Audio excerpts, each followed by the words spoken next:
Arraba gurraacha agartanii beektu? Arraba gurraacha kan waan akka rifeensa wayii ofirraa qabu kan fakkaatu.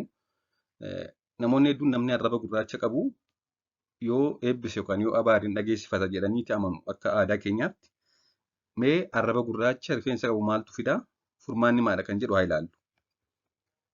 Arrabni gurraachi kan rifeensa qabu fakkaatu halluu arrabaa jijjiiruun dabalata.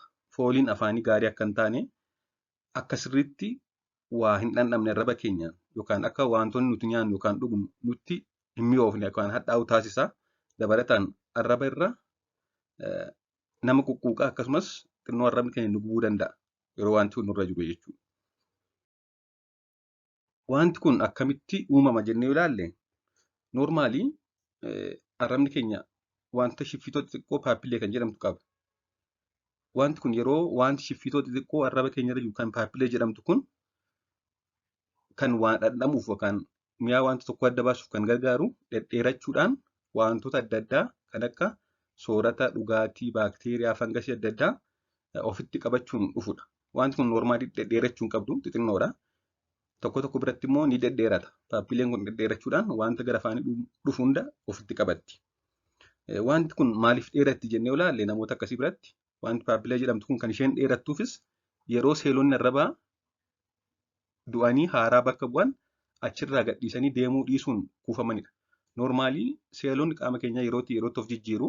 Seelonni du'an seelota haaraadhaan bakka bu'u. Seelonni arraba keenyaa du'anii haaraadhaan yeroo bakka bu'uuf jedhan immoo soorata waliin liqimsina.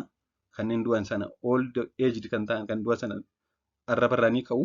Haa ta'u malee yeroo tokko tokko yoo wanti kun arrabarraa ka'uu dhiisanii paappilee irratti nammee kuufamee taa'ee paappileen kun ni dheeratti. Yeroo kana immoo wantoota gara afaanii dhufan hundaa ofitti qabattee arraba keenya gurraachessitee wanta rifeensa fakkaatu godhatti jechuudha.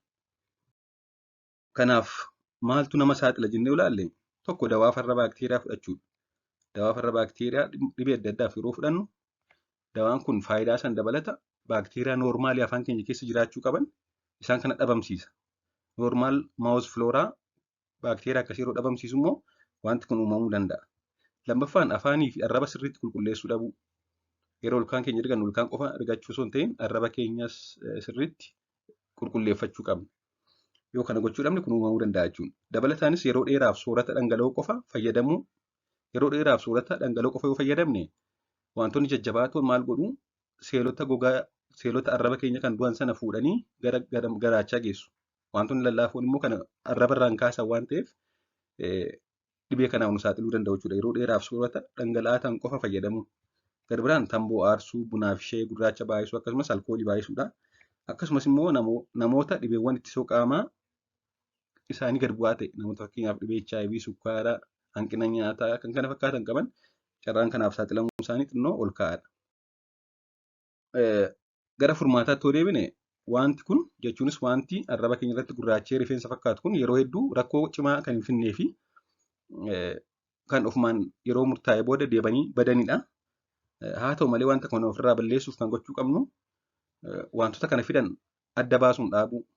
Wantoota kanaaf nama saaxilan kan inni armaan olitti maqaa dha'e kana dhiisuudha. Fakkeenyaaf buna baay'isuu, shayii gurraacha baay'isuu, akkasumas immoo ilkaan keenya sirriitti qulqulleeffachuu, arraba ofii qulqulleessuu, yeroo ilkaan rigannu arraba keenyas sirriitti qulqulleessuu, soorata booda ilkaanii fi arraba rigachuu, bishaan gahaa dhuguun dhibee kana ni fura.